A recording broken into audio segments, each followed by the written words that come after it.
심리학 개론 제4장 사회적 행동 Social Psychology. 이 사회 심리학, 상대를 어떻게 생각하고 상대에게 어떻게 영향을 미치는지, 그리고 그 상대와 어떻게 관계가 되는지를 연구하는 분야다. 동일한 사람이 상이한 상황에서 다르게 행동하는 이유를 설명하고자 한다. 다시, 동일한 사람이 상이한 상황에서 다르게 행동하는 이유를 설명하는 것이 사회심리학이 되겠다. 참고로 성격심리학은 서로 다른 사람들이 동일 상황에서 다르게 행동하는 이유. 다시, 이 성격심리학은 서로 다른 사람들이 동일한 상황에서 다르게 행동하는 이유를 설명하는 것이고, 이 사회심리학은 동일한 사람이 상이한 상황에서 다르게 행동하는 이유를 설명하는 분야가 됩니다. 일반적으로 누군가가 옆에 있으면 경쟁의식을 느끼고 긴장하며 행동의 속도가 빨라진다. 이러한 효과를 사회적 촉진, Social Facilitation, 이거는 이제 노만 트리플릿이 말했는데, 자전거 성수를 연구하다가 찾아낸 이론이라고 볼 수 있는데, 이 사회적 촉진, 이것 때문에 우리는 쾌적한 자기 공부방을 마다하고 몇 시간이나 줄을 서가며 도서관을 찾는 것이다. 군중 속에서 우리의 행동도 평상시와는 아주 달라서 평소 얌전하던 사람이 군중 속에 휘말리면 자기도 모르는 사이에 흥분하고 대담해진다. 때때로 나타나는 억제되지 않은 공격적 행위는 몰 개성화, de-individualization 상태의 결과인데, 이러한 상태 하에서 사람들은 그들의 개인적 정체감을 상실하고 집단에 몰입하는 감정을 경험하게 된다. 군중 속에서 사람들이 이렇게 무책임해질 수 있는 것은 그들이 혼자 행동할 때보다 처벌받을 가능성이 적기 때문이다. 이와 같이 개인의 행동은 혼자 있을 때와 함께 있을 때 각기 달리 나타나므로 인간을 연구하기 위해서는 이 두 가지 행동 모두 다루어져야 된다. 대부분의 심리학인 예컨대 지각, 학습, 발달, 성격, 이런 심리학은 인간 개개인의 행동을 연구하는 데 비해 사회심리학은 집단 속의 개인의 행동, 즉 사회적 행동을 다룬다. 아리스토텔레스가 인간은 사회적 동물이다 라고 했듯이 우리는 혼자 고립되어 살지 않고 집단 속에서 생활한다. 따라서 사회심리학은 인간 개인의 문제를 다룬 지각, 학습, 발달, 성격 심리학에 비해서 보다 현실적인 문제를 다루며 우리와 관계있는 문제를 다루는 분야이다. 자, 첫 번째 태도, attitude. 이것은 사회심리학에서 가장 중요한 개념의 하나로 좋아함과 싫어함을 나타낸다. attitude, 좋아하느냐 싫어하느냐. 즉 태도란 상황, 대상물, 인간, 집단에 대한 우리의 친근감과 혐오감을 말한다. 친근감과 혐오감. 이 태도는 또한 추상적 사고와 사회적 정책 등을 포함하는 환경의 어떤 측면과 관련해 언급될 수도 있는데, 이때는 찬성과 반대로 나타나게 된다. 태도를 연구하는 중요한 이유 중 하나는 태도가 사회 행동에 영향을 미친다고 가정하기 때문이다. 이러한 연구는 일상생활에도 광범위하게 응용이 된다. 그런 점에서 태도와 태도 변화는 사회심리학의 핵심 연구 영역이다.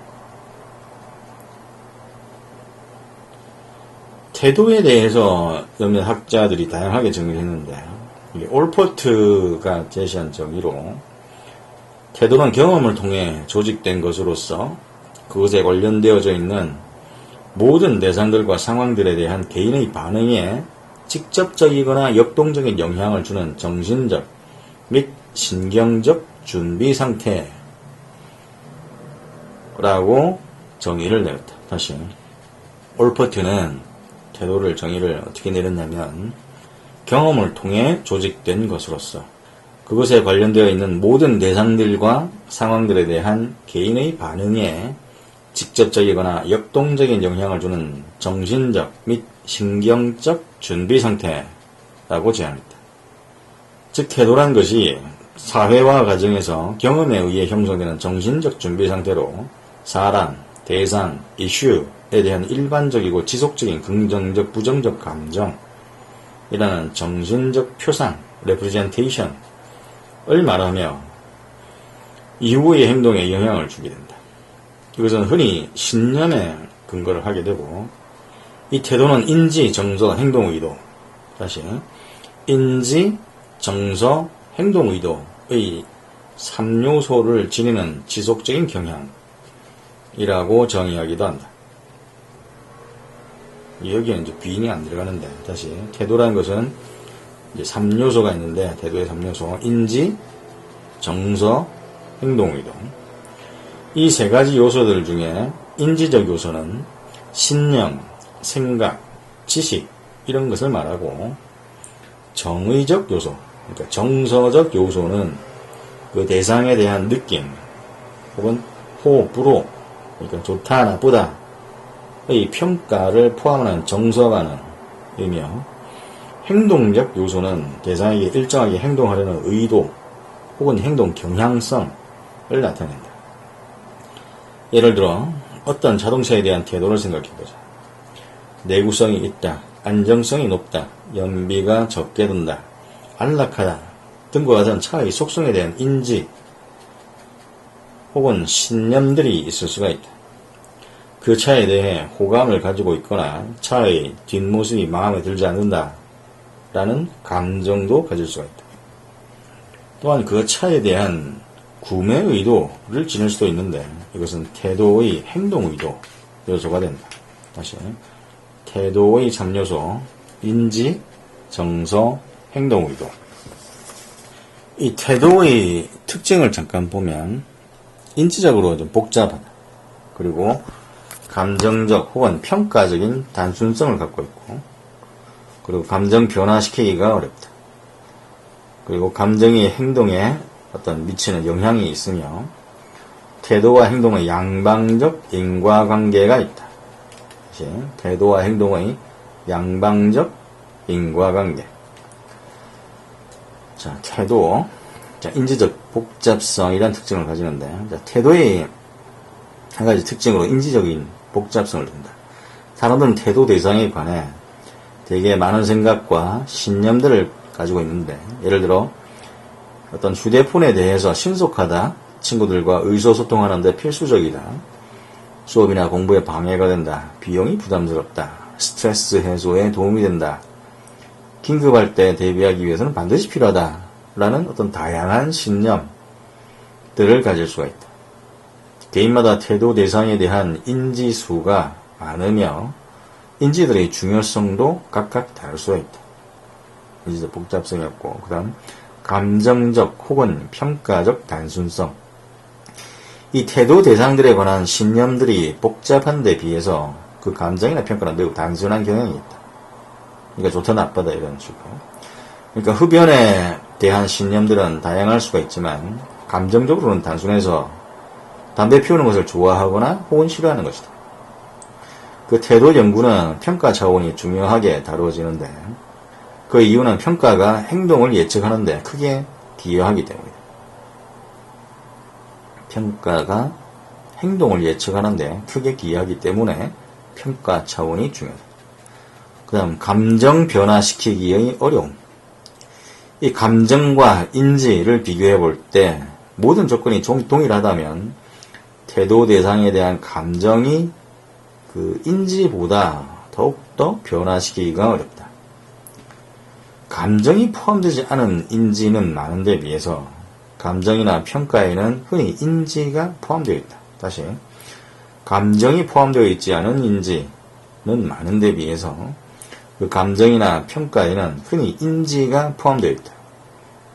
그 결과 태도 대상에 대한 감정이나 평가가 일단 확립이 되어버리면 그 신념들보다 훨씬 더 변화시키기 어렵게 된다. 그 다음에 감정이 행동에 미치는 영향. 사람들은 보통 인지가 감정보다 행동에 더 큰 영향을 준다라고 생각하기 쉽지만 실제로는 인지나 신념보다는 감정이나 평가가 행동에 영향을 더 크게 미치는 경향이 있다. 예를 들어 흡연에 대한 부정적 인지가 많음에도 불구하고 계속 흡연하는 사람들을 보면 인지보다는 감정이 행동에 더 큰 영향을 미침을 알 수 있는 것이다.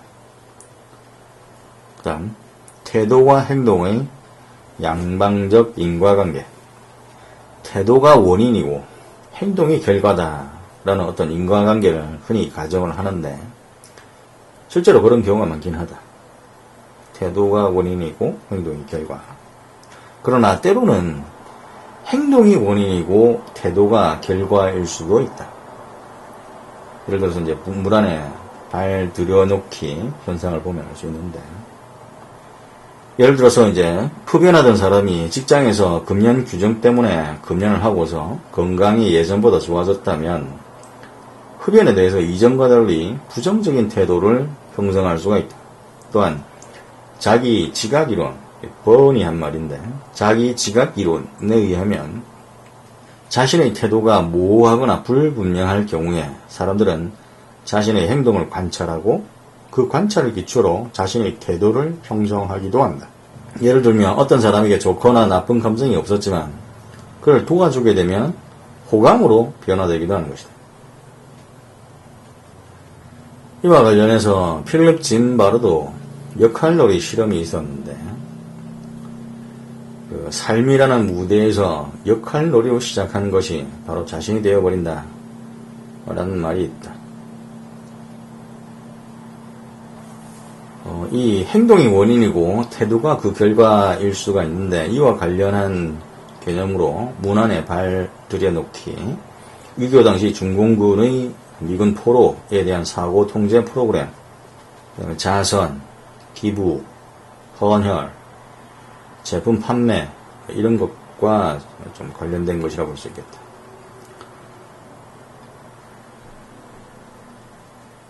그리고 태도 변화 이론에 대해서 보면 그 태도 변화 이론의 인지 부조화 이론, 제스팅거가 한 개념이고 그 다음에 버언의 자기 지각 이론 이런 게 있다. 일단 인지 부조화 이론, Cognitive Dissonance Theory. 이 인지 부조화 이론에 따르면 제스팅거 그 태도란 것이 사람들의 조직적인 심리 구조의 일부로 사람들은 이 구조를 유지하는 과정에서 부조화를 피하고 조화, consonance를 추구한다는 것이다. Cognitive Dissonance Theory. 사람들의 태도 변화는 결국 부조화를 피하고 조화를 추구하는 과정에서 일어나는 현상이라고 보는 것이다.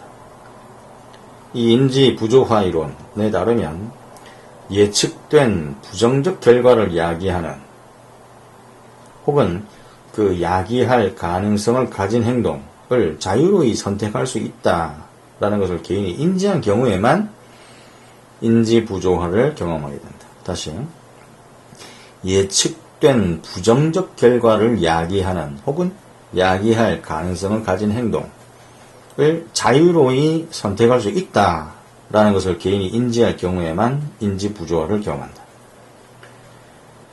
이러한 인지 부조화가 촉발되는 원인으로는 불분명한 정당화, insufficient justification과 긍정적인 대안들 사이에서 선택의 압력, post-decisional dissonance의 경우를 들 수 있다.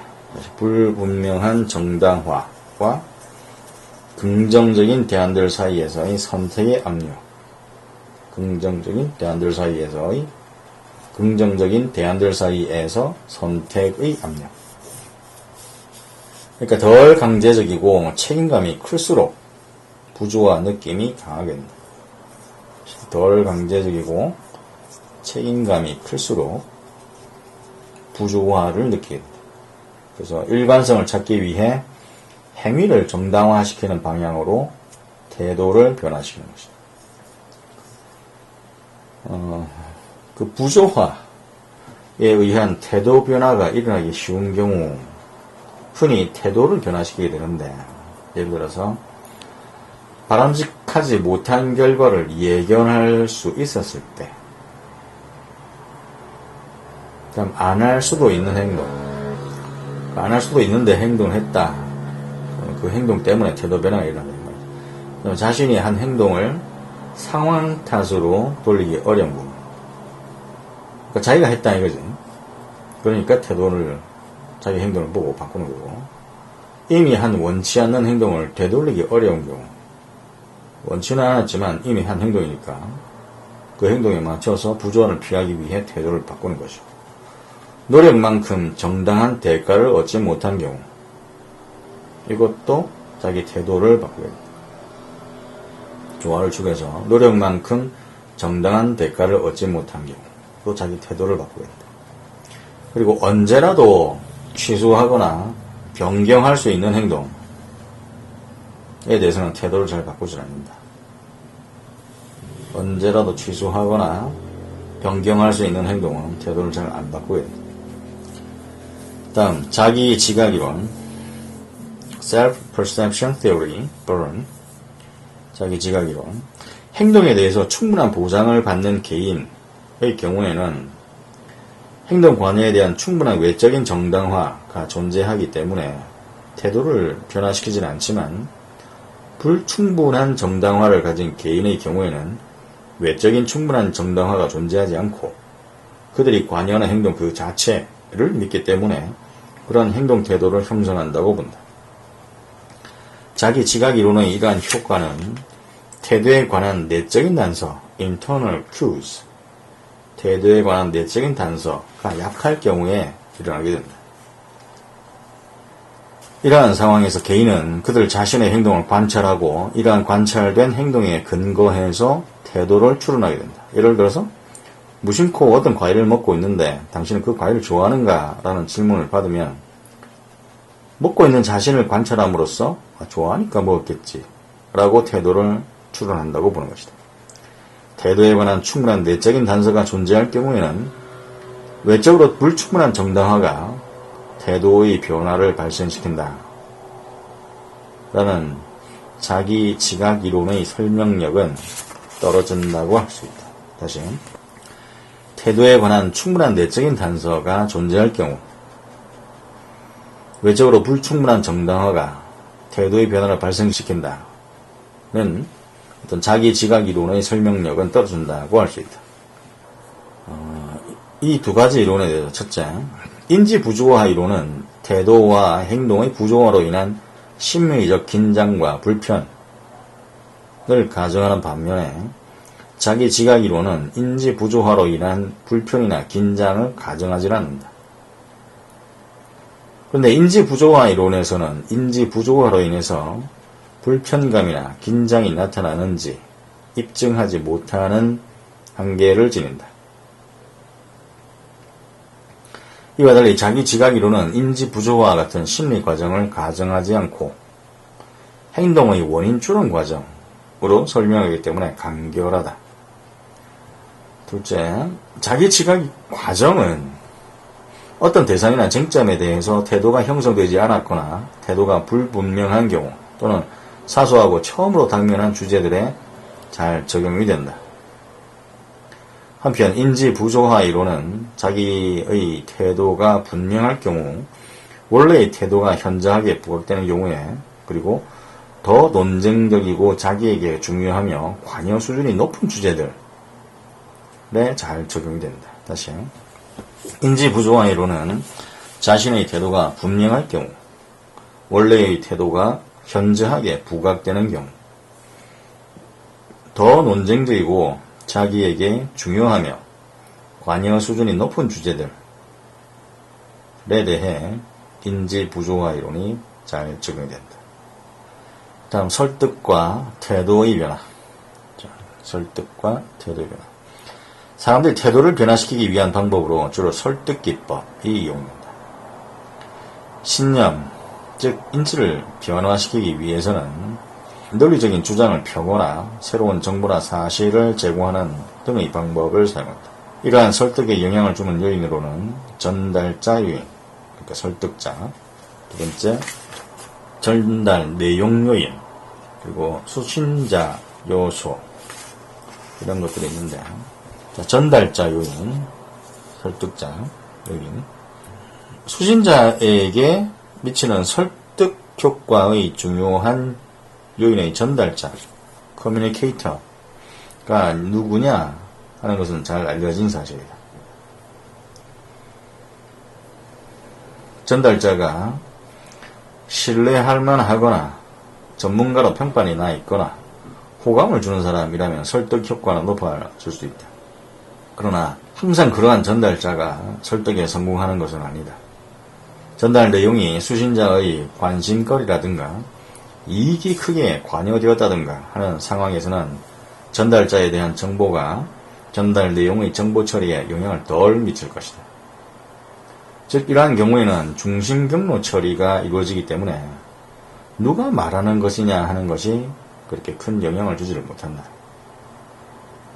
그렇지만 모든 것이 동일하다면 수신자가 전달자에 대해서 느끼는 재반 특성이 설득 효과에 영향을 미친다. 그 주된 이유는 전달자에 대한 호감 혹은 반감이 전달 내용에 대한 호감 혹은 반감으로 작용하는 일관성 원리가 작용하기 때문이다.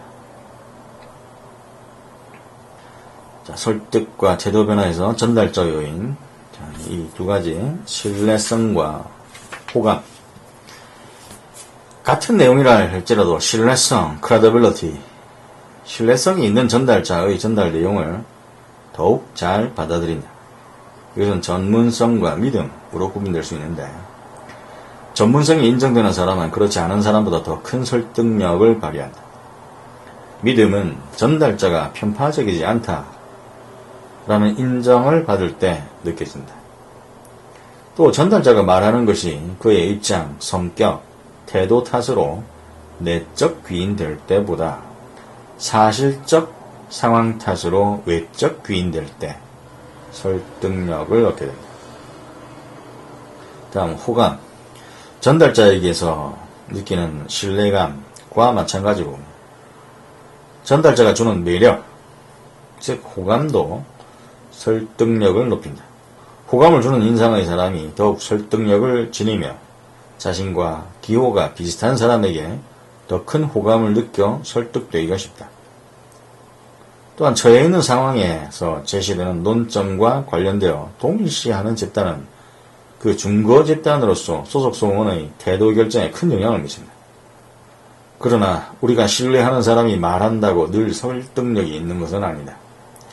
사람들은 자신에게 중요한 의미를 지니고 있지 않거나 관심이 있어도 문제를 파악할 능력이 없다면 전달자의 신뢰도에 크게 영향을 받지만, 자신이 익히 잘 아는 내용이나 주요한 문제라면 전달 내용을 중심으로 한 중심 경로 처리를 하게 될 것이다.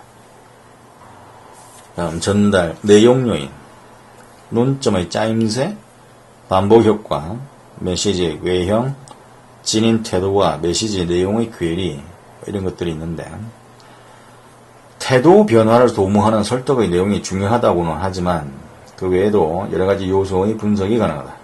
첫 번째, 논점의 짜임새. 전달 메시지가 강력한 것이라면 그렇지 못한 경우보다 설득력이 높을 것으로 여겨집니다.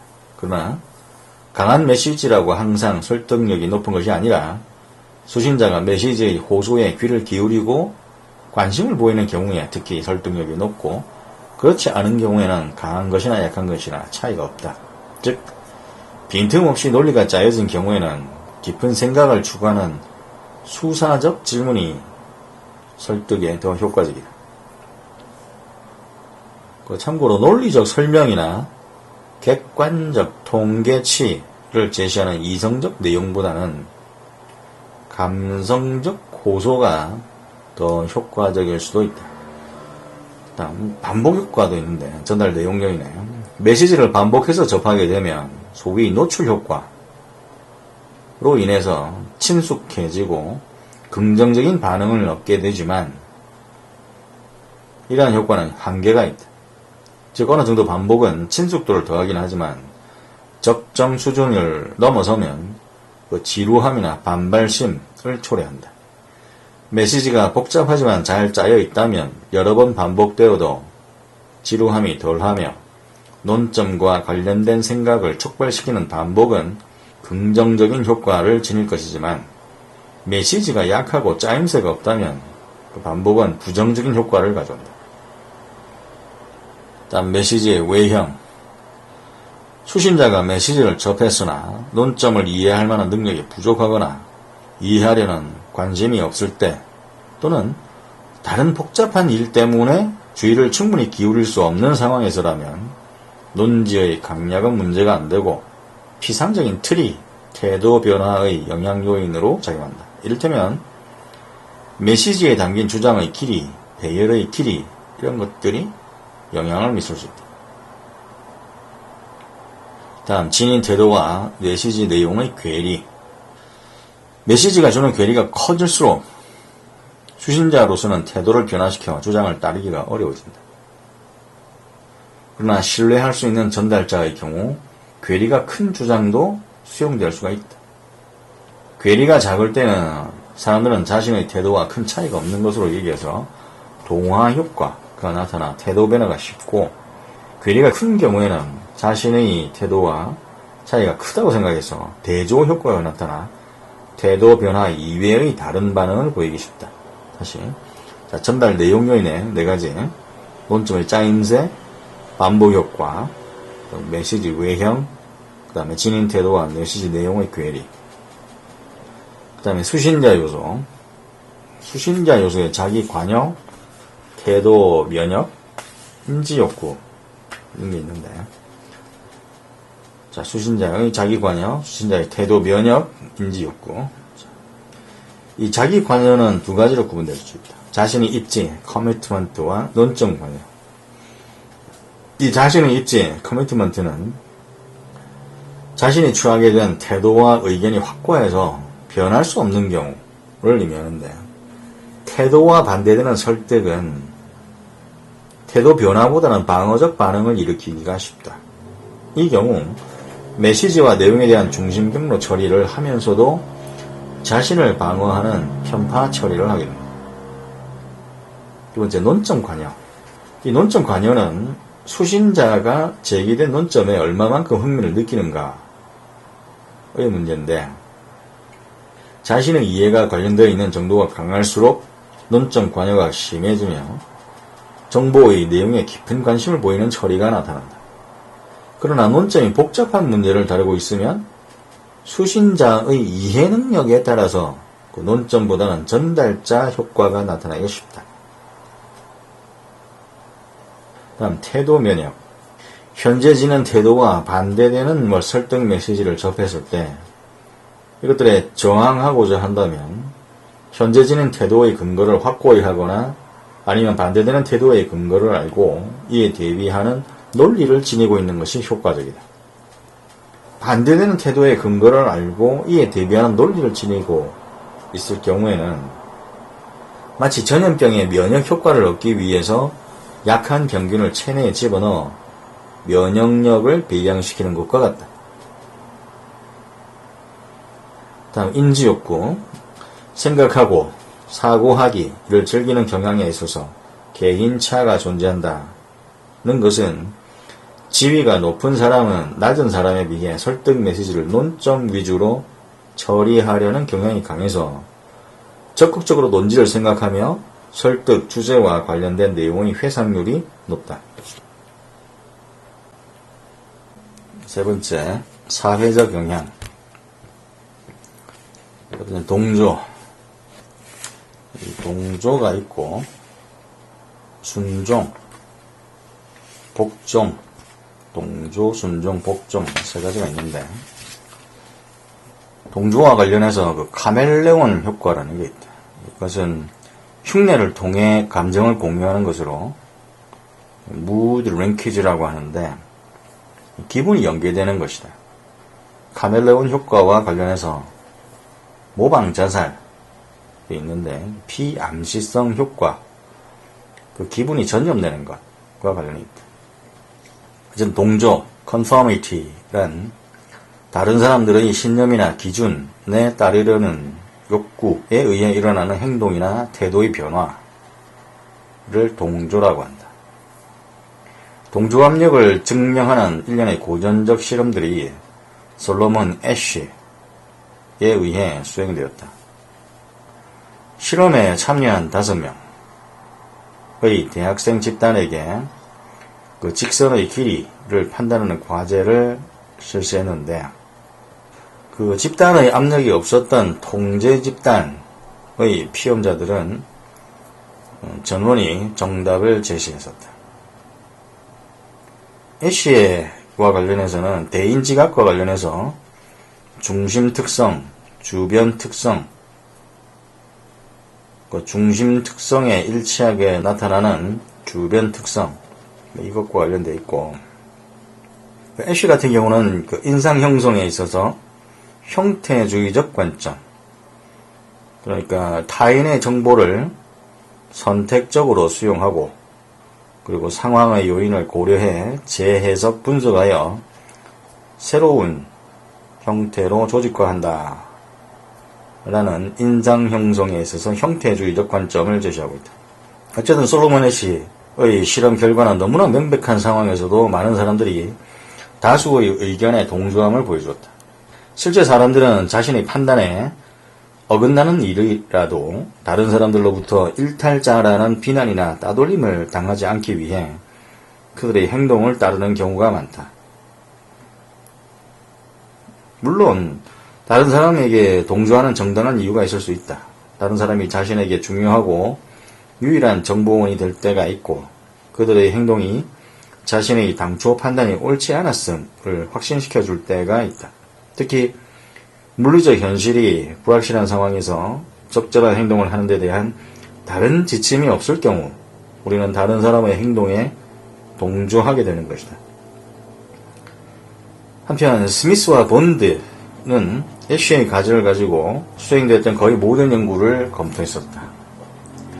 미국이 아닌 다른 여러 국가들의 피험자들은 시행의 약 30%에서 틀린 답을 내놓았는데, 솔로몬 애쉬가 얻었던 37%와 크게 차이가 나질 않았다. 그렇지만 개인이 자신의 행복에 책임을 지는 개인주의 문화권과 집단의 욕구가 개인의 욕구보다 우선하는 집단주의 문화권 사이에는 약간의 차이가 있었다. 그들은 여러 연구들을 분석하여 개인주의 문화권에서보다 집단주의 문화권에서 동조가 더 많이 일어날 것이라는 일반적인 견해를 지지하는 결과를 얻어냈다. 동조를 하는 이유는 크게 두 가지가 있는데, 규범적 사회 영향, normative, 그다음에 정보적 사회 영향, informational. 규범적 사회 영향과 정보적 사회 영향이 있는데, 이 둘 중에서 규범적 사회 영향이 더 큰 영향을 미치는 것으로 보인다. 동조에 영향을 미치는 요인으로 그 집단의 크기, 그러니까 집단 위상과 매력, 그 다음에 응집력, 그러니까 집단 위상과 매력이 되겠고, 이것도 그 다음에 지위, 그리고 과제의 특성, 그 다음에 집단의 만장일치, 그 다음에 무능력, 미리 정하지 않았을 때, 문화가 사회적 기준을 요구하고 있을 때, 여기에는 권위는 들어가지 않는다. 권위는 복종과 관련되어 있기 때문에, 하여튼 동조에 영향을 미치는 요인, 집단 크기, 응집력, 지위, 과제 특성, 집단의 만장일치, 무능력, 미리 정하지 않았을 때, 문화가 사회적 기준을 요구할 때, 이 집단의 크기와 관련해서 솔로몬 애쉬는 집단의 크기에 따라 동조량이 어떻게 달라지는지 알아보고자 집단 규모를 2명에서부터 16명까지 다양하게 변화를 시켜서 실험을 해본 결과, 그 집단의 크기가 서너 명일 때 최대의 동조 효과를 얻을 수 있음을 발견하고, 동조 연구에서 그 이상으로 집단의 인원을 늘리는 것은 불필요하다고 결론을 내렸다. 한편 필더 혹은 와일더는 집단의 크기는 동조량과 직접적인 관련이 없으며 그보다는 집단 내의 독립적인 의견의 수가 동조량에 영향을 미친다고 주장했다. 즉 전체 인원은 동일하더라도 집단이 여러 소집단으로 나누어져 각 소집단이 일치된 의견을 낼 때, 그때가 하나의 대집단이 통일된 의견을 낼 때보다 더 많은 동조를 일으킨다 고 보았다. 그다음 응집력, 집단 구성원들이 상호간의 매력 등에 의해서 결속된 정도를 응집력이라고 하는데, 자신이 좋아하는 사람들로부터 거부당하는 것을 원치 않기 때문에 집단 응집력이 높을수록 구성원들에 대한 동조 압력이 높으며 구성원들 역시 집단의 영향에 더 잘 순응한다. 그리고 지위가 높은 사람들은 일반적으로 보다 큰 영향력을 가지는 경향이 있어서 낮은 지위를 지닌 사람들보다 동조를 더 쉽게 유도를 한다. 심지어 사람들은 낮은 지위를 가진 사람의 의견에 동의하기를 적극적으로 거부하기도 한다. 다음 과제의 특성. 애매한 과제와 질문에 대해 사람들은 사회적 압력을 받기가 쉽다. 의견 제시는 사실을 묻는 질문에 답하는 것보다 더 큰 동조를 일으킨다. 의견 제시가 사실을 묻는 질문에 답하는 것보다 더 큰 동조를 일으킨다. 그 다음 집단의 만장일치. 동조 실험에서 집단 내에 단 한 명의 이탈자라도 있으면 만장일치를 이룰 때보다 동조량이 4분의 1로 격감한다. 만장일치가 되지 않을 때 동조 경향이 줄어드는 이유는 첫째, 다수 측의 의견에 대해 신뢰감이 떨어지게 되며, 둘째, 이탈자가 있음으로 해서 개인적 판단의 자신감이 증가하고, 셋째, 혼자 이탈자가 될지도 모른다라는 두려움이 감소하기 때문입니다. 다음 순종. 복종을 강요된 순종이라고 할 수 있다. 어쨌든 순종. 우리는 다른 사람들로부터 여러 가지 부탁을 받기도 하고 다른 사람에게 이런저런 부탁을 하기도 한다. 일반적으로 사람들은 크게 부담스러운 것이 아니면 타인의 요구를 순순히 잘 들어주는 경향이 있다. 이와 같이 타인의 요청에 응하는 행위를 순종, compliance라고 한다. 타인의 요청에 응하는 행위, 순종. 개인이 타인에게 어떻게 영향을 미쳐서 개인의 요청에 응할 가능성을 높일 수 있는가에 대해 순종에 관한 연구가 집중되어 왔다. 첫 번째, 사회적 세력. 이 레이븐은 사회적 세력 이론이라는 것을 제안했다.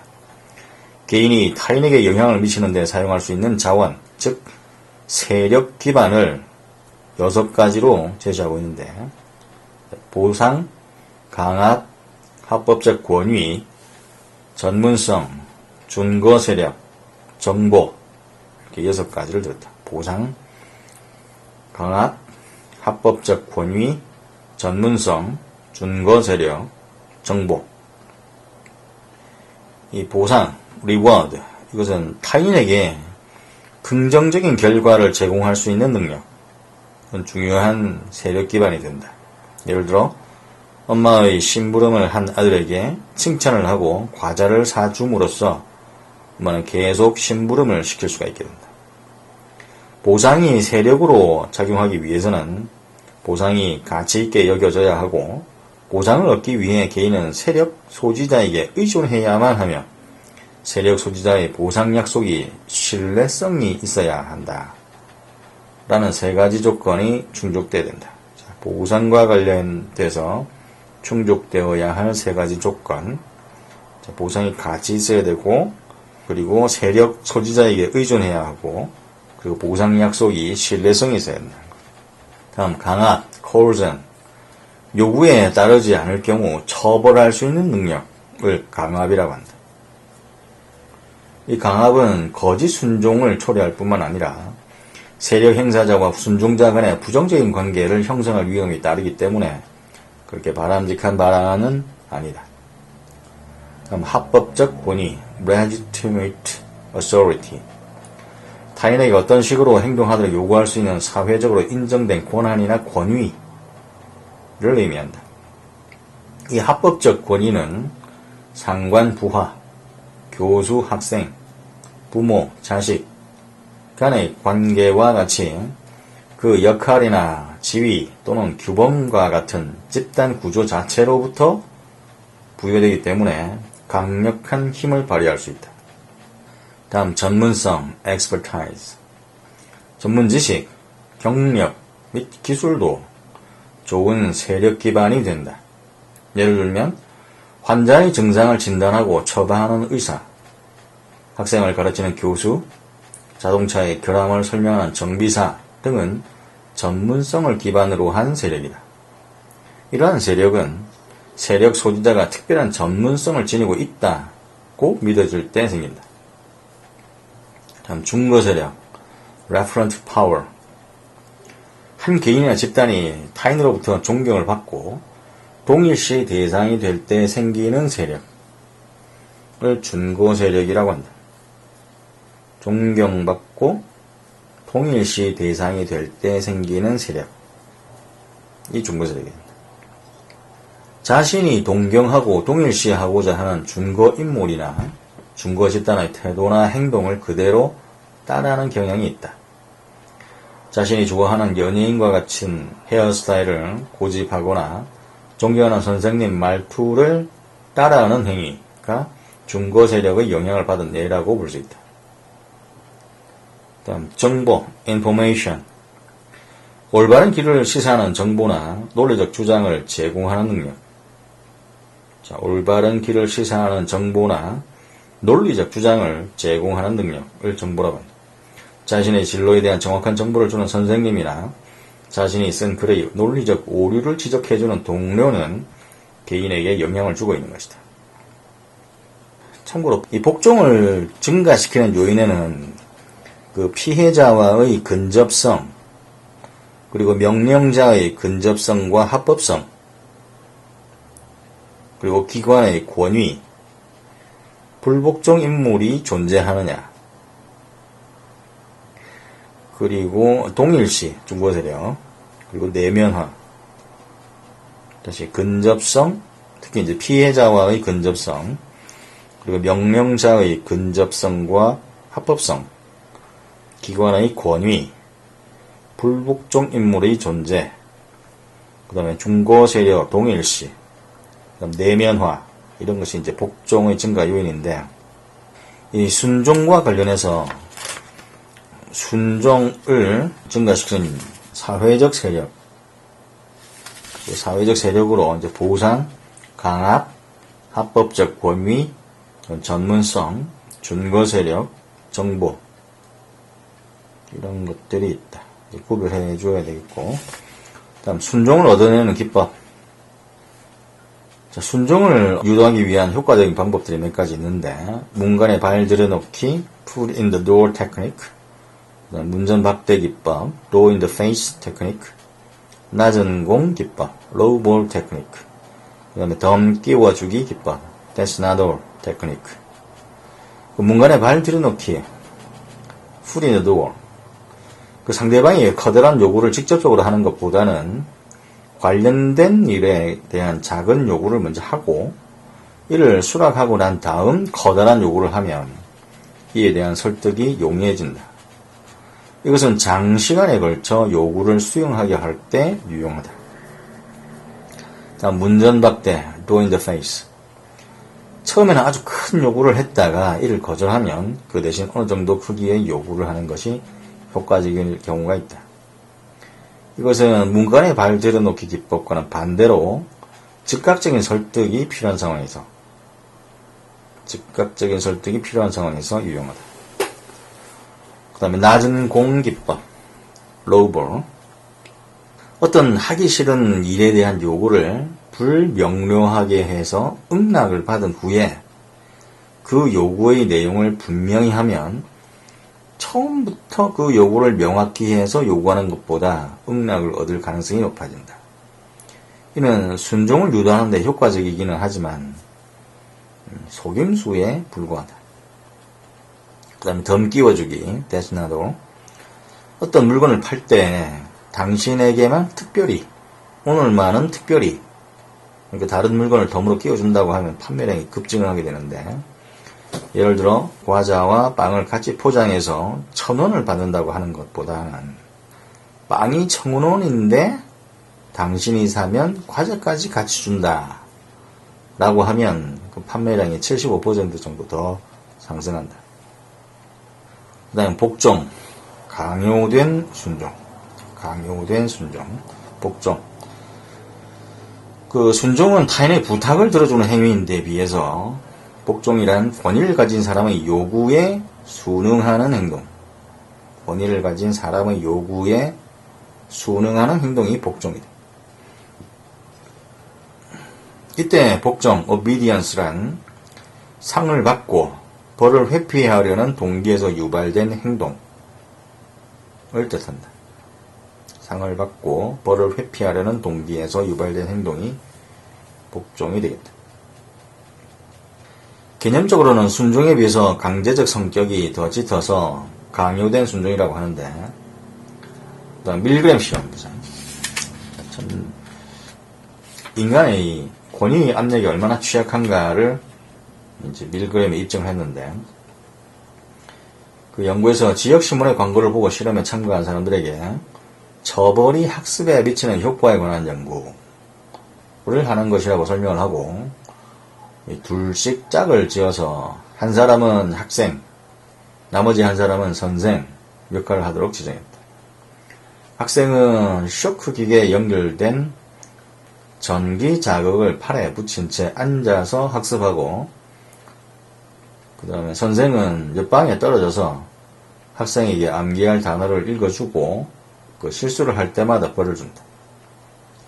쇼크 기계에는 쇼크량이 전압으로 표시되었으며 경미, 강한 쇼크, 위험한 극심 쇼크 등의 문구가 쓰여져 있었다.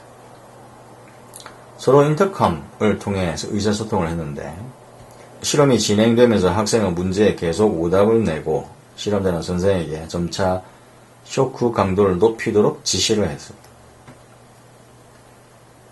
이런 실험에서 실험 결과 그 쇼크의 집행 명령을 거부하고 중도에 실험실을 뛰쳐나간 피험자도 있었지만 피험자의 63%가 최고 강도인 450V의 집행 명령에 순순히 복종했다.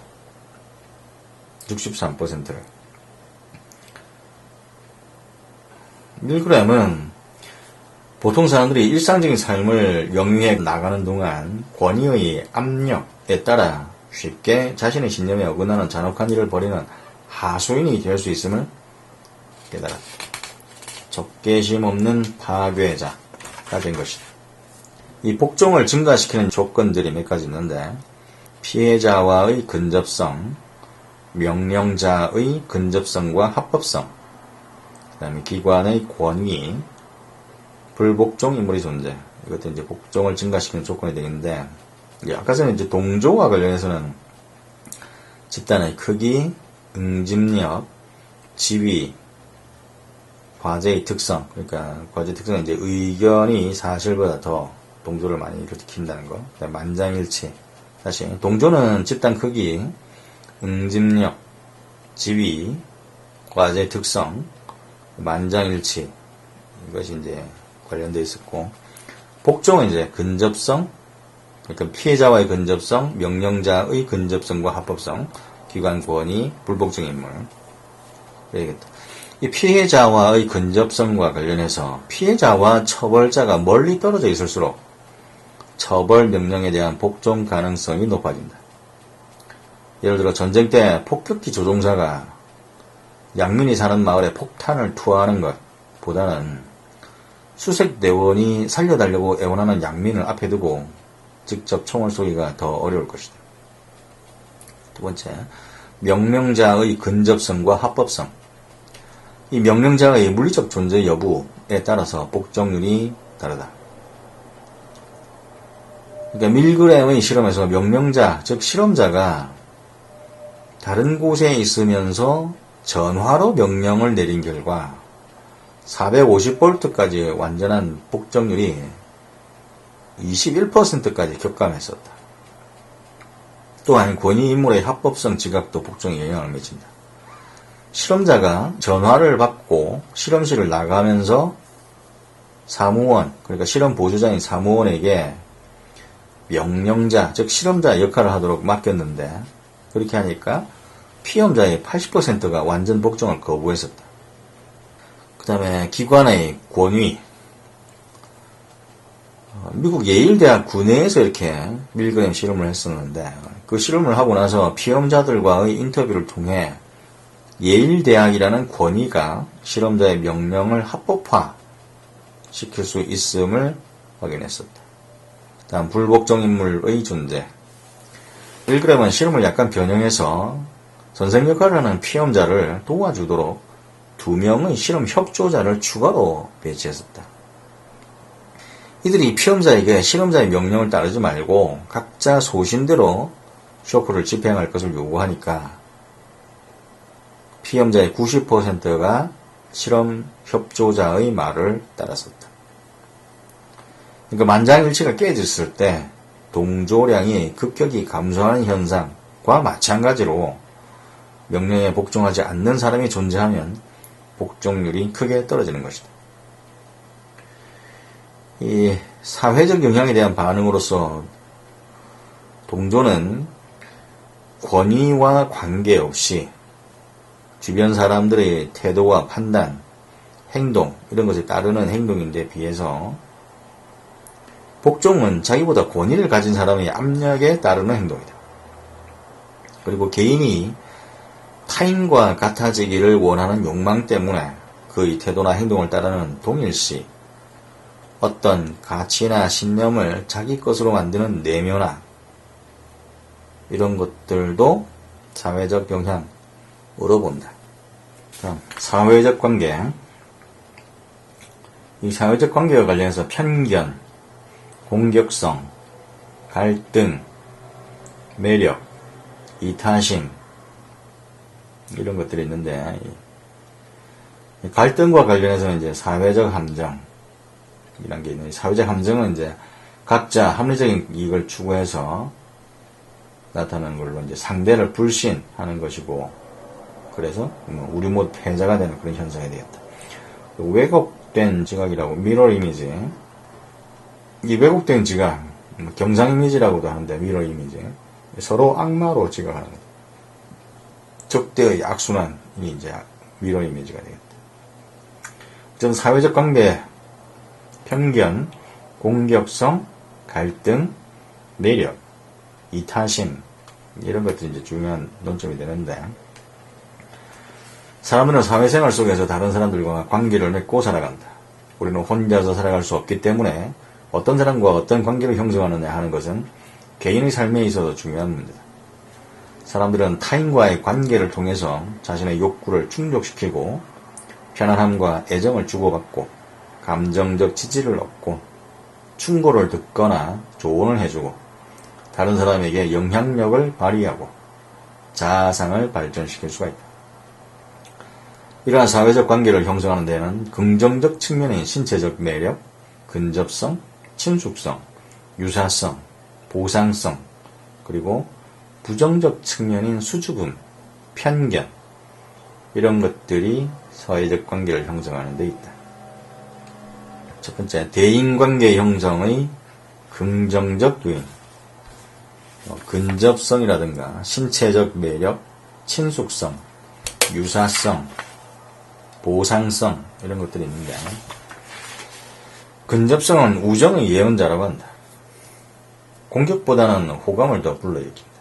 proximity, 물리적 거리가 이제 근접성인데 이웃사촌이라는 말이 있듯이 우리는 물리적으로 가깝게 사는 사람과 친해지는 경향이 있다. 또한 친한 친구도 물리적으로 멀리 떨어져 살게 되면 멀어지는 경향이 있다. 이와 같이 물리적 거리는 대인관계에서 중요한 역할을 한다. 왜 가까운 곳에 있는 사람과 친해지는 것일까? 근접성이 대인관계를 촉진하는 이유는 무엇인가? 첫째, 가깝게 사는 사람은 만날 기회가 많기 때문에 친해질 수 있다. 자주 접촉하게 되면 친숙해지고 호감도 증가하는 경향이 있다. 둘째, 가까이 사는 사람은 커다란 노력 없이 쉽게 접촉할 수 있기 때문에 만남의 부담이 적다.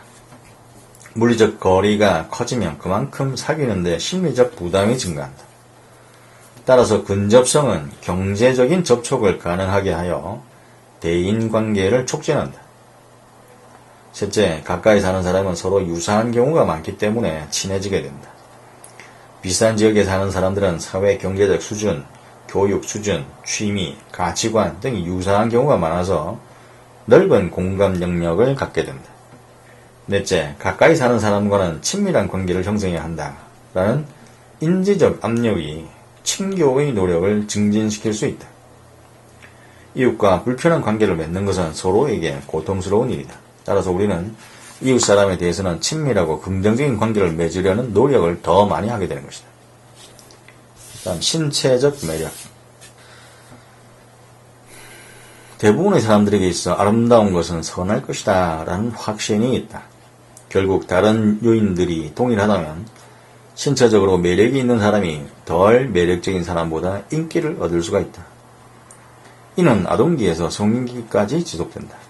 신체적 매력은 서로 더 많이 알게 됨으로써 감소될 수는 있지만 데이트 상황에서 초기 호감을 촉진시키는 가장 유일하고 중요한 요소이다. 게인골드의 연구에 따르면 사람들은 매력적인 사람들이 더 사교적이고 지도력이 있고 따뜻하며 정신적으로 건강하고 지적일 것이라고 여긴다. 대부분 신체적 매력에 대한 객관적 평가보다 자신에 대한 주관적 지각이 훨씬 더 중요하다고 지적했습니다. 대부분의 사람들은 객관적인 기준으로 판단해 볼 때 아름답다거나 잘생겼다라고 할 수는 없다. 그럼에도 불구하고 사람들은 자신을 좋아하며 패션 잡지 모델처럼 생기지 않은 것을 걱정하지 않는다. 결국 자신의 정서적 안정을 위해서는 객관적인 평가보다 자신을 스스로 어떻게 평가하느냐가 더 중요하다. 다음, 친숙성. 우리는 무엇이든 자주 접하는 것을 좋아하는 경향이 있다. familiarity, 친숙성이 호감을 증가시킨다는 연구가 있는데 사람들은 한 방에 모아놓고 선체로 서로를 관찰하도록 했었는데 이들이 서로를 바라보는 시간을 좀 다르게 조정했습니다. 그런 다음에 사람들에게 누구를 좋아하느냐고 물었을 때 서로 바라보는 시간이 가장 길었던 사람을 지적했었다. 이들은 이전에 서로 만난 적도 없고 이야기를 나눈 적도 없었지만 서로 눈 접촉을 가장 많이 한 사람을 좋아했던 것이다. 이렇게 단순한 접촉의 증가에 의해서 호감이 증가하는 현상을 단순 노출 효과, mere exposure effect 라고 한다. 자이언스가 한 말인데 가족 구성원 크기별, 출생 순서별 지능, 사회적 촉진, 여키스-도슨 법칙, 각성 수행도 우선인 여키스-도슨 법칙에서 이제 사회적 촉진 이런 것도 제시했었는데 자이언스는 하여튼 단순 노출 효과, 자이언스. 자주 접하는 사람에게 호감을 느끼게 되어 친한 관계로 발전하는 경향이 있는데 이러한 것은 생물학적인 적응 가치를 지니고 있다. 자주 접하는 사람은 양육자나 보호자이므로 이러한 사람들에 대해서 호감과 애착 행동을 나타내는 경향성은 보살핌과 보호의 기회를 증가시킨다. 따라서 낯선 사람보다는 친숙한 사람에게 호감을 느끼는 것이 생존 가능성을 높여준다. 또한 친숙한 사람은 잘 알고 익숙하기 때문에 그 사람의 행동을 이해하고 예측하기 쉽다. 이러한 예측 가능성이 친숙한 사람에 대해 편안함과 호감을 느끼게 하는 이유가 될 수 있다. 반복된 접촉이 호감을 증가시키는 경향도 있지만 불쾌감을 느끼는 대상에 대해서는 이러한 단순 노출 효과가 나타나지 않는다. 오히려 혐오감이 더 강화될 수도 있다. 유사성, 만족감의 증가와 관련이 있는데 매력의 보상이론을 더 준다는 거죠. 유사성, 유유상종, 그러니까 태도, 가치관, 기호, 성격 혹은 배경 이런 것들이 자신과 비슷하다고 지각되는 사람을 좋아한다. 이러한 유사성, similarity, 이러한 유사성은 사람을 친하게 만드는 중요한 요인이다. 일반적으로 잘생긴 사람이나 유능한 사람을 좋아하는 하지만 궁극적으로 자신과 비슷한 수준의 외모와 능력을 가진 사람에게 더 끌린다. 너무 잘생긴 사람이나 능력이 너무 뛰어난 사람은 자신이 프로포즈 하더라도 성공할 가능성이 낮다고 지각하거나 인간적인 면이 부족하다고 생각하는 경향이 있다. 이처럼 데이트와 결혼에 있어서 외모나 기타 특성이 유사해서 자신과 맞는 상태를 선택하는 경향을 걸맞추기 현상, 매칭 피노미넌, 걸맞추기 현상이라고 한다. 외모나 기타 특성이 유사해서 자신과 맞는 상대를 선택하는 경향, 이것을 걸맞추기 현상이라고 한다. 그러면 사람들이 자신과 유사한 사람을 좋아하는 이유는 무엇일까? 첫째, 서로 유사하면 상대방의 속성을 이해하기 쉽고 두 사람 사이에 일어날 접촉의 성격을 예상하기가 쉽다. 따라서 심리적 부담을 감소시켜 접촉을 용이하게 한다. 둘째, 우리는 유사한 상대에 대해서 그가 나를 좋아할 것이라고 기대하는 경향이 있다. 따라서 상대방과의 관계는 서로에게 보상을 가져다 준다. 이 유사란 것은 사람끼리는 서로의 태도나 의견에 대해서 공감과 강화를 많이 주고받게 되므로 긍정적 체험을 경험해. 다시, 유사한 사람끼리는 서로의 태도나 의견에 대해서 공감과 강화를 많이 주고받게 되므로 긍정적 체험을 경험하게 된다. 그다음 보상성. 사람들이 자신에게 보상을 주는 사람들을 좋아하며 보상을 주지 않는 사람을 좋아하지 않는 경향이 있다. 보상은 관계를 지속시키는 촉진제가 된다. 행복한 부부들은 불행한 부부들에 비해 서로에게 긍정적이며 보상을 주는 양식으로 행동한다. 또한 친구와의 교류나 친밀한 연인 사이는 그들이 주고받는 보상 수준에 따라 그들의 관계가 지속될 수도 있고 깨질 수도 있다. 대인관계에서 보상을 받는 것은 중요한 문제이다. 달리 표현하면 사람들 자신이 손해를 보지는 않아야 된다는 것이다. 호만스와 브라운은 사람들 간의 상호작용에는 어떤 비용이 든다고 지적했습니다. 사람들은 상호작용에 시간이나 에너지, 돈 등을 투자하고 때로는 좋지 못한 결과나 감정을 얻기도 한다. 어떤 사람과 상호작용을 계속할 것인가의 여부는 그 상호작용으로부터 얻는 만족의 양과 관련이 있다. 이때 만족은 보상이 비용을 초과할 때만 얻어지는 것이다. 상호작용에서 비용이 보상을 초과하는 경우 사람들은 관계를 단절하거나 새로운 관계를 시작하려는 경향이 있다. 보상의 비용을 얼마만큼 초과해야 하는지에 관한 확고한 기준은 없지만 자신이 과거에 경험한 것에 비추어 현재의 관계를 유지하기 위한 최소한의 비용 지출을 설정한다.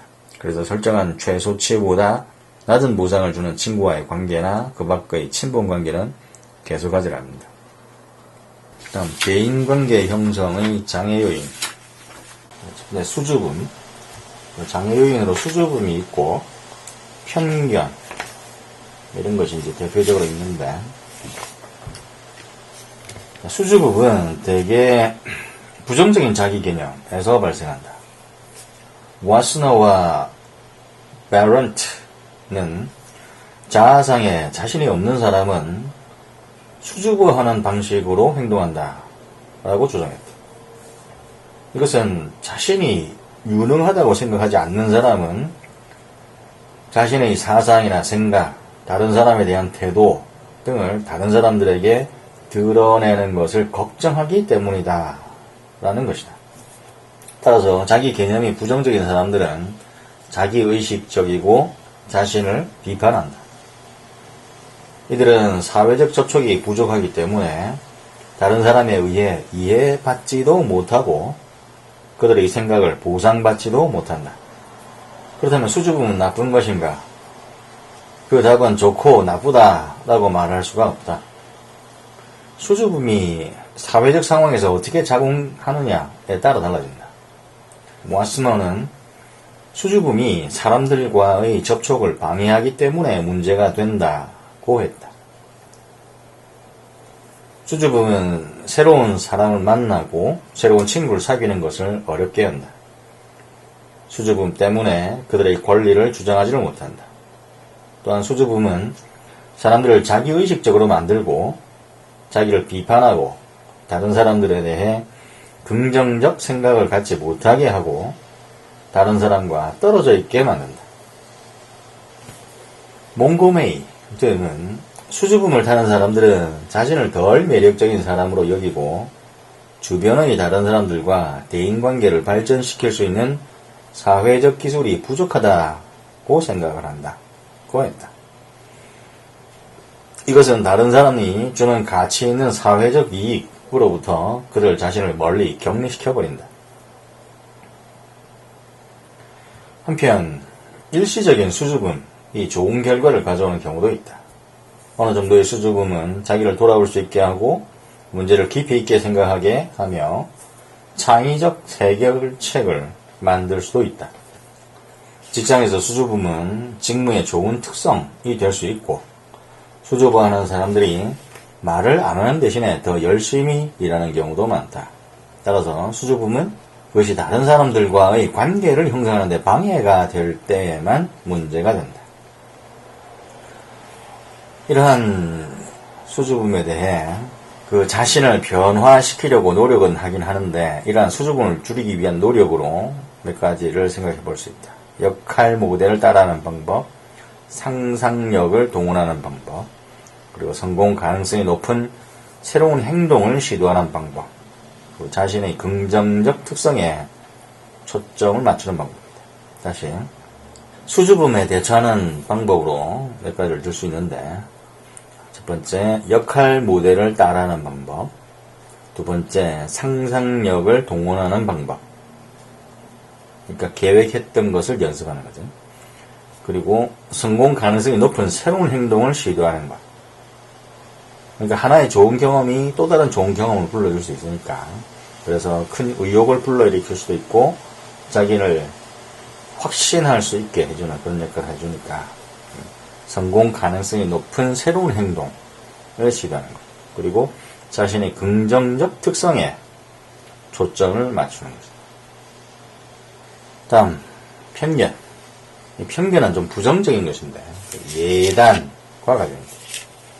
그러니까 신념, 정서, 행동, 성향의 복합체인데 다시 예단이라는 것은 그러니까 고정관념은 그렇게 부정적인 것은 아닌데 뭐 긍정, 부정 이런 개념이 아니고 어쨌든 고정관념, 스테레오타입과 관련된 있는 어떤 신념, 그리고 적개심, 시기, 공포 이런 것을 담고 있는 정서, 그리고 차별적인 어떤 행동 성향 이런 것들이 복합체가 예단이 되는데 이것과 관련된 것이 이제 편견이 되겠습니다.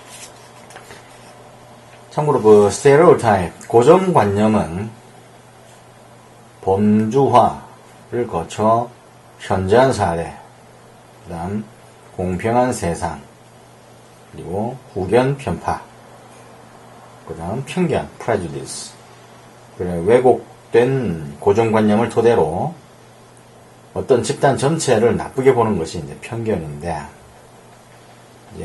그 근저에 있는 것이 고정관념. 고정관념은 좋다, 나쁘다, 아주 긍정적이다, 부정적이다 이렇게 판단할 수 있는 것이 아니고, 이것이 이제 점점점 범주화, 현저한 사례, 공정한 세상, 후견 편파, 편견으로 이렇게 이어지는 그 밑바탕에 있는 것이 고정관념이 됩니다.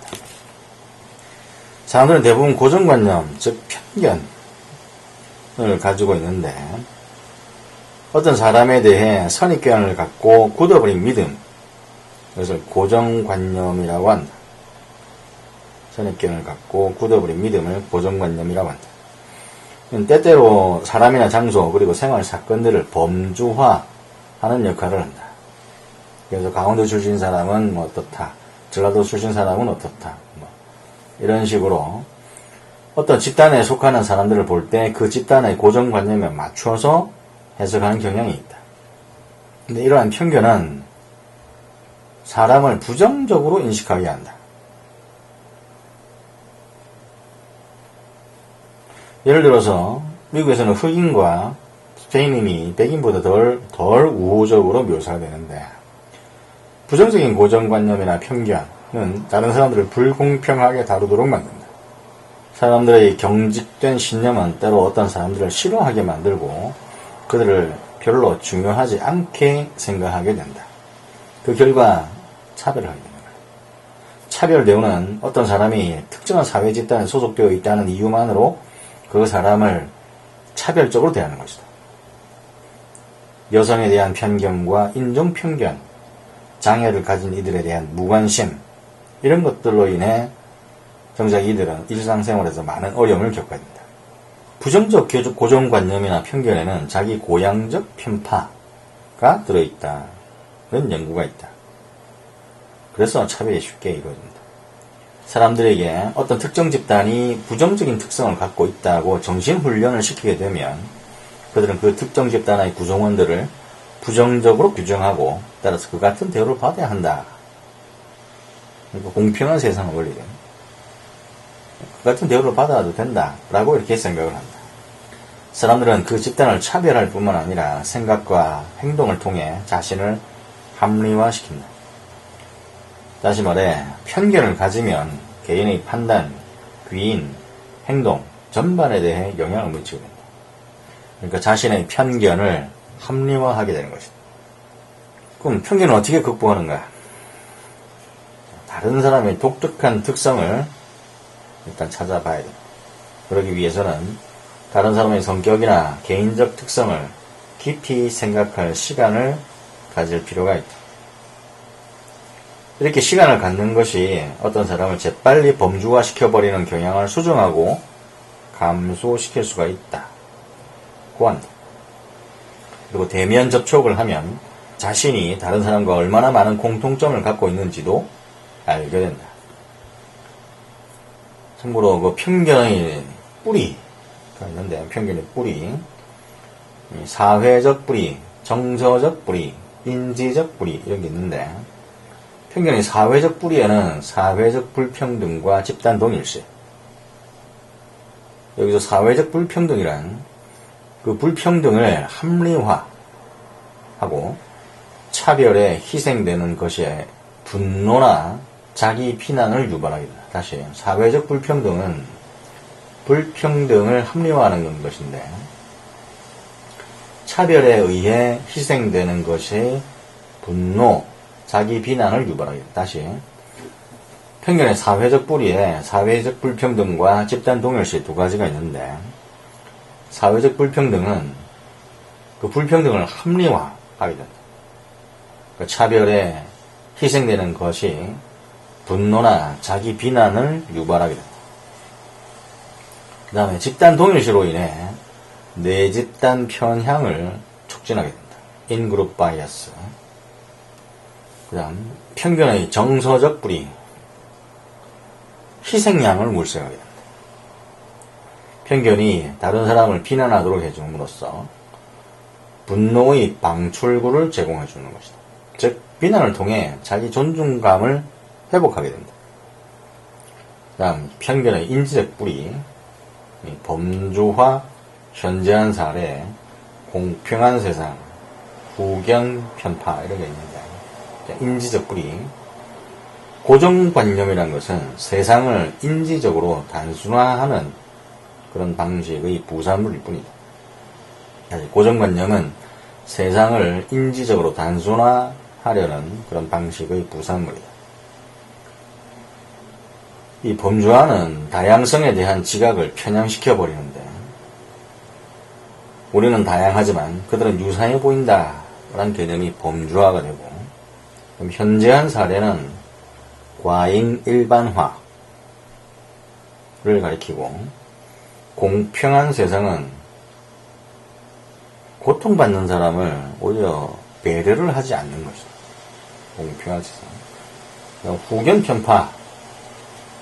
이것도 공평한 세상과 관련되어 있는데 힌드사이드 바이어스. 나 알고 있었다. I knew that과 관련된 것이다. 피해자 비난 현상. 사후 과잉 확신 편향. 사후 설명 편향. 나 알고 있었다. 이런 것이 이제 후견 편파인데 피해자 비난 현상, 사후 과잉 확신 편향, 사후 설명 편향, 나 알고 있었다. 이런 것이 후견 편파와 관련된 것인데 이것들은 전부 다 공평한 세상, 인지적 뿌리에 공평한 세상과 다시 편견의 뿌리 세 가지, 사회적 뿌리, 사회적 불평등, 집단 동일시, 정서적 뿌리, 희생양 물색, 편견의 인지적 뿌리, 범주화, 현저한 사례, 공평한 세상, 후견 편파 이런 것입니다. 다음 5번째 집단 행동. 사람들은 일반적으로 집단 속에 있게 되면 혼자 있을 때와는 다른 행동을 하게 된다. 다른 사람들이 자신을 보고 있음을 알면, 그러니까 사회적 촉진, 호손 효과라고 생각하면 되겠는데, 다른 사람이 자신을 보고 있음을 알게 되면 더 잘하고 싶은 동기가 생기고 더 열심히 하는 경향이 있다. 이것은 이제 사회적 촉진인데, 호손 효과와 관련된 거다. 그러니까 관찰, 인지, 반응.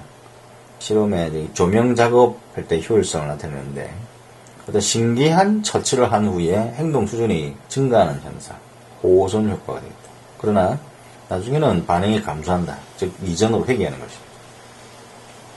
어쨌든 집단 속에서는 왜 혼자 있을 때와 다르게 행동을 하게 됩니다. 또 집단이 효율적으로 기능하기 위한 조건에는 무엇이 있는가? 자, 집단에서의 정체감, 첫 번째 사회적 정체감. 개인이 어떤 집단에 속하여 그 집단에 동일시하게 되면 개인적 정체감은 상실되고 새로운 정체감, 즉 집단의 한 구성원으로서 자신을 정의하는 사회적 정체감을 갖게 된다. 집단에 동일시하는 정도가 클수록 그 집단의 일원이라는 사실이 자기 개념의 중요한 부분으로 자리잡게 되며 자신을 타인에게 소개할 때 그 집단의 일원임을 더 내세우는 경향이 있다.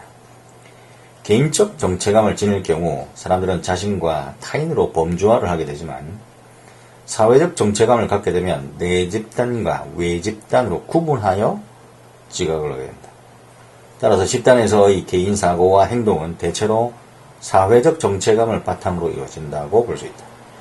터너는 사람들이 자신을 내 집단의 일원으로 범주화하여 사회적 정체감을 가지는 것이 집단과 관련된 모든 현상들이 전제 조건이 된다고 가정을 하고 집단 내의 행동은 개인적 정체감을 토대로 한 개인 간의 행동과는 실적으로 다르다고 지적했다. 다음 몰개인화. 운동장에서 벌어지는 패싸움, 시위 현장에서 경찰과 시위대의 투석전 이런 걸 보면 집단 간의 갈등은 개인 간 갈등과 다른 양상의 행동으로 표출된다는 것을 알 수 있다. 개인적으로 할 수 없었던 행동도 때로는 집단 안에서 가능해지기도 하는 것이다. 집단 속에서 개인의 정체감과 자신의 행동에 대한 통제력이 약해지고 평소 지각하던 사회 규범에 대한 관심이 소멸되는 현상, 이것을 몰개인화라고 한다. 참고로 타인의 존재는 각성도하게 만들면서 그 책임감을 감소시키기도 합니다. 어쨌든 몰개인화 되는데 결정적인 요인은 익명성이다. 그러니까 자의식의 상실이 집단 행동의 1차 원인이라고 볼 수 있는 것이다. 자의식의 상실이 집단 행동의 1차 원인이라고 볼 수 있다. 익명성. 집단 구성원들이 개인적으로 식별되기 어려울수록 개인이나 행동이나 결과의 개인적 책임감을 덜 느끼게 되며 구성원들의 행동은 당시 상황의 순간적 단서에 의해 좌우된다. 짐 바르도는 한 실험에서 사람들이 자신의 정체감이 확인 가능한 경우보다 확인 불가능한 경우 타인에 대한 공격을 뚜렷하게 증가시킨다는 것을 발견했다. 따라서 익명성이 크고 구성원들이 흥분된 상황에서 법과 도덕의 통제력은 무너지고 충동적이며 감정적인 행동이 분출될 가능성이 커지게 됩니다. 그리고 집단의 의사결정. 의사결정을 할 때 집단을 통해서 하면 더 나은 결과를 얻을 수 있다고 사람들은 통상적으로 생각을 한다. 그래서 많은 경우 법률 위반이나 정책 결정, 사업계획 수립 등을 할 때 위원회나 심의회 등의 집단이 구성이 된다. 그렇다면 과연 집단에 의해 이루어진 결정이 개인에 의해 이루어진 결정보다 항상 더 나은가? 자, 이와 관련해서 집단 극화, 집단 사고, 집단 극화와 집단 사고를 살펴봐야 되겠는데, 어쨌든 첫 번째 집단 극화. 집단 극화 이거는 집단 사고를 불러일으킨다. 이 집단 사고는 이제 토의 후에 편견, 즉 바이어스가 더 부정적으로 증가하는 현상이고, 집단 극화는 개인보다 집단에서 더 극단적이다라는 거예요. 그러니까 모험 이행 혹은 보수 이행과 같은 극단적인 상황이 개인에서보다 집단에서 더 많이 일어난다는 것이 이제 집단 극화인데, 스토머는 개인 차원의 의사결정 결과와 집단이 토론을 통해 결정한 결과를 비교했더니 집단 의견이 개인 의견보다 더 모험적이었다. 이를 모험이행, 리스크 쉬프트라고 불렀다. 그러나 후속 연구에서는 경우에 따라서는 집단이 개인보다 더 보수적인 결정을 내리기도 한다는 것이 밝혀졌다. 이런 것을 보수이행, conservative shift, 그러니까 모험이행 혹은 보수이행이 나타나는 것이다. 집단 극화. 이러한 모험이행, 보수이행의 방향을 결정하는 요인은 토의를 하게 된 개인들의 평균적인 경향으로서 어떤 문제에 대해 개인들의 의견이 대체로 모험적이면 토의 후에 더 모험적인 결정을 하게 되고, 반면에 개인들의 토의 전 경향이 보수적이면 토의 후에 더 보수적인 결정을 하게 된다. 즉, 집단 의사결정은 개인 의사결정보다 모험 쪽이든 보수 쪽이든 더 극단적으로 흐르는 경향이 있다. 즉, 주도적 성향이 더 강화되는 것이다. 이러한 현상을 집단 극화, 그룹 폴러라이제이션이라고 합니다. 이런 집단 극화, 그룹 폴러라이제이션은 배심원의 판단, 도박이나 경마, 자살 테러, 정치 성향 일방화, 인터넷 이런 곳에서 잘 관찰이 된다. 그러면 왜 사람들은 집단 속에 들어가면 더 극단적인 의사결정을 하게 되는 건가? 한 가지 설명은 집단 토론을 통해 사람들은 다른 사람의 주장이 어떠하다는 것을 알게 되고, 따라서 집단 구성원의 다수가 선호하는 가치가 무엇이라는 것을 알게 된다. 이와 동시에 집단 극화에서 살펴본 바와 같이 집단 토론을 통해서 구성원들의 태도나 가치는 기존의 태도나 가치보다 더 극단적인 방향으로 변하게 되는 것이다. 그 결과 현안에 대하여 구성원의 대다수가 선호하는 가치가 모험적이면 모험이행이, 보수적이면 보수이행이 일어나게 되는 것이다.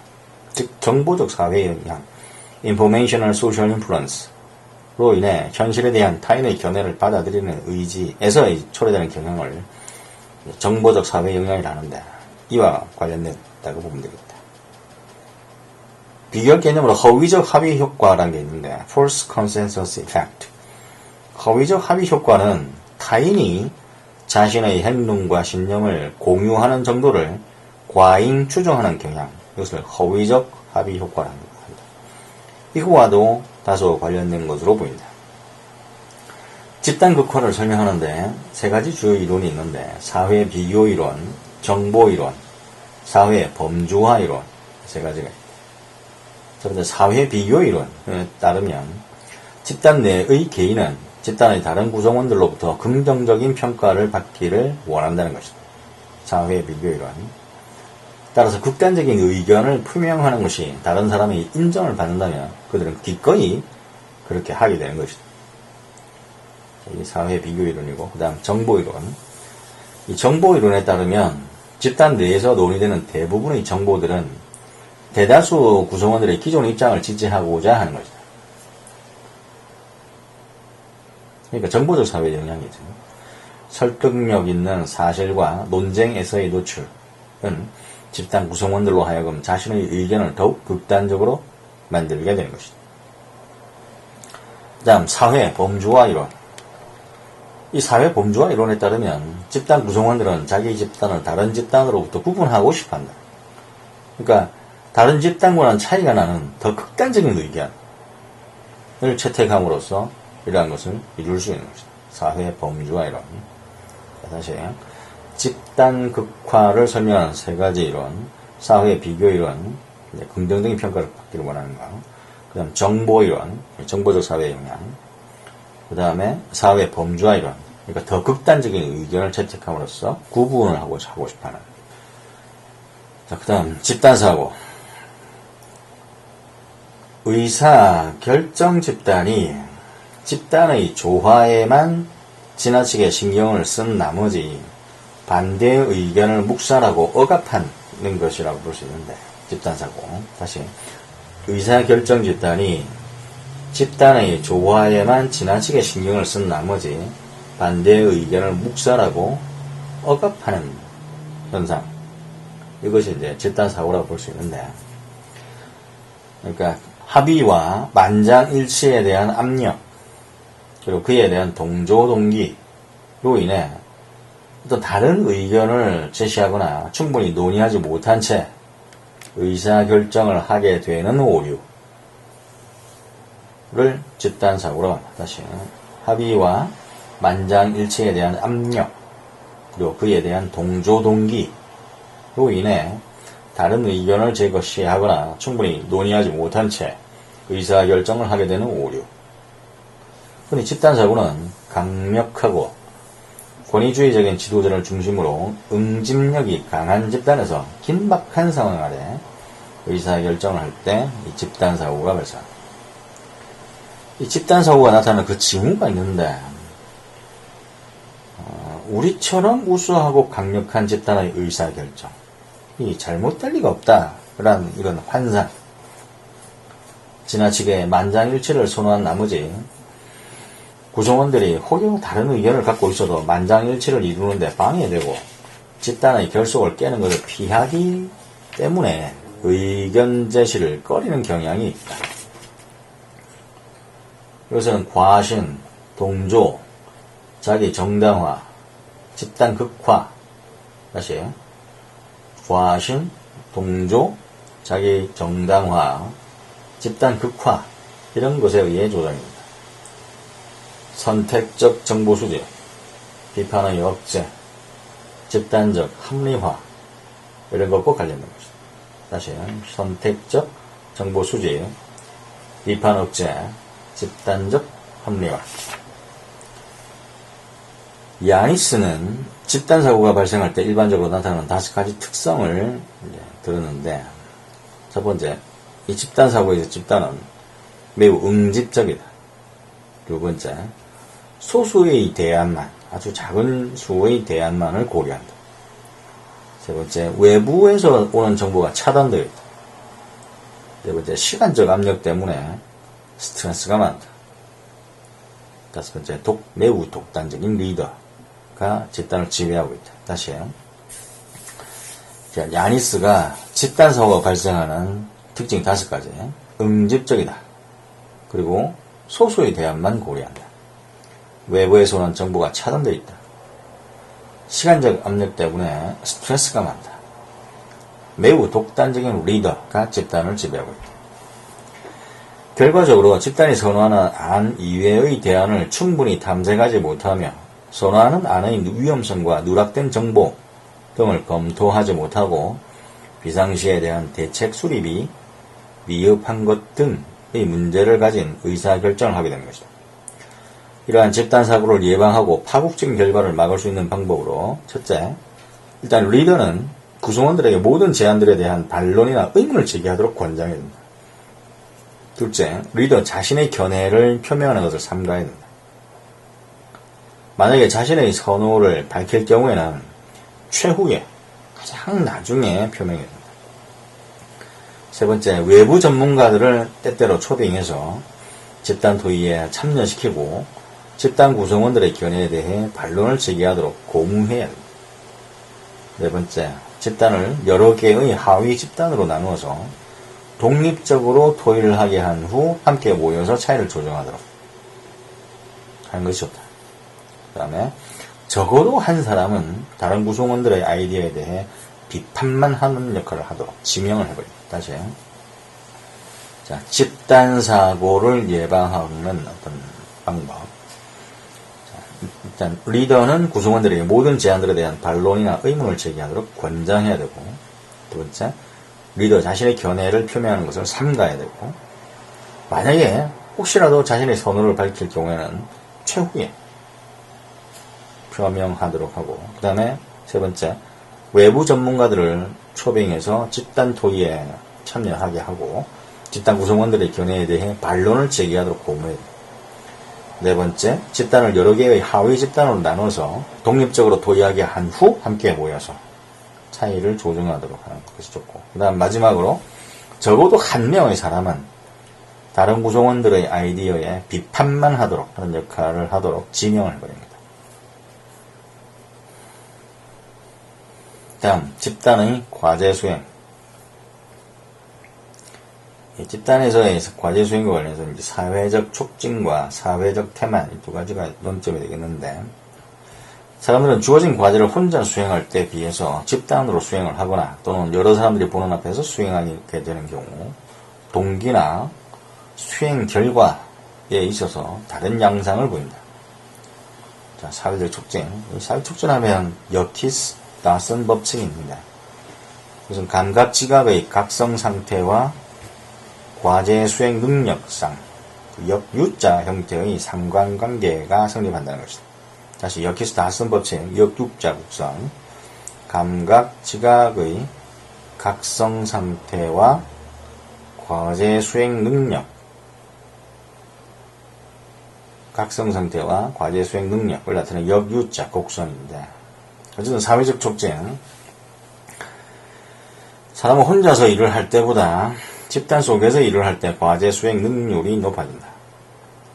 트리플렛은 미국 사이클 경주자들의 기록을 조사하는 과정에서 혼자서 달린 사이클 선수보다는 옆에 경쟁자가 있어서 함께 달렸을 때 기록이 더 좋다는 것을 발견했다. 그래서 사이클 경주, 낚싯줄 감기 등의 과제를 사용한 실험을 통해서 타인이 단순히 곁에 있기만 해도 과제 수행이 촉진된다라는 사실을 발견했다. 이러한 것을 사회적 촉진, social facilitation, 이거는 자이언스의 단순 노출 효과, 이것과 좀 관련된 것을 볼 수 있겠는데, 사회적 촉진이 일어나는 원인에 대한 가설은 타인의 존재가 동기를 증진시키기 때문에 이것이 과제 수행을 촉진하게 된다는 것이다. 그러나 후속 연구에서 모든 유형의 과제에서 항상 사회적 촉진이 일어나는 것이 아님이 밝혀졌다. 수행 과제가 간단한 작업이나 익숙한 것일 때는 타인이 옆에 있으면 과제 수행의 능률이 오르지만 복잡하거나 생소한 과제일 때는 오히려 능률이 저하가 됩니다. 복잡한 과제나 생소한 작업을 수행할 때 다른 사람이 옆에 있으면 주의 집중에 방해를 받거나 당황하기 때문에 오히려 능률이 저하되는 것이다. 즉 사회적 촉진과 관련해서는 가능성 높은 반응을 강화하는 겁니다. 그러니까 쉬운 것들은 정확하게 하게 만들고 어려운 것은 틀리게 만들어버립니다. 그 다음에 사회적 태만. 이 사회적 태만은 책임감의 감소, 자신의 기여도를 과소평가하는 것, 노력의 무임승차와 관련된 것인데, 이 집단의 일원으로서 집단 속에 묻혀서 과제를 수행하게 되면 개별적으로 할 때보다 덜 열심히 하게 된다. 이것은 과제의 유형이 아주 단순한 것일 때도 마찬가지다. 이것을 사회적 태만이라고 하는데, 소셜 로핑, 사회적 촉진과는 정반대의 현상이다. 그럼 어떤 경우에 촉진이 일어나고 어떤 경우에 태만이 나타납니까? 자신이 작업을 얼마만큼 했는지 스스로 평가해 볼 수 있는 조건에서는 촉진이 일어나고 그렇지 않을 경우는 태만이 일어난다고 한다. 다시, 자신이 작업을 얼마만큼 했는지 스스로 평가해 볼 수 있는 조건에서는 촉진이 일어나고 그렇지 않을 경우에는 태만이 일어난다. 사회적 행동과 관련해서 공격성이라는 걸 봐야 됩니다. 공격성. 일단 생물심리 사회학적 관련해서 봤을 때 공격성은 생물학적으로 유전과 관련되어 있고, 그 다음에 세로토닌의 낮은 수치, 그 다음에 테스토스테론, 알코올, 뇌의 손상, 이런 것이 공격성의 생물학적 영향과 관련이 있다. 그 다음에 심리학적으로 우세한 행동. 그러니까 테스토스테론이 이제 많을 때 우세한 행동. 그 다음에 알코올에 취했다고 믿는 것. 그 다음에 좌절, 분노. 그러니까 목표 달성이 차단되었다는 걸 알게 되는 어떤 좌절, 분노. 공격적 의학 모델. 공격 행동에 대한 보상. 이런 것이 이제 공격성의 심리학적 영향이라고 볼 수 있고, 심리적 영향이라고 봅니다. 그 다음에 사회 문화적 영향으로 몰 개인화, de-individualization, 몰 개인화, 군중, 기원, 직접 도발 같은 환경 요인, 그 다음에 공격성에 대한 부모 모델, 그 다음에 아버지의 최소 개입, 집단으로부터의 거부, 폭력 매체에 노출되는 것, 이런 것이 이제 사회 문화적 영향으로 공격성과 관련된 것이다.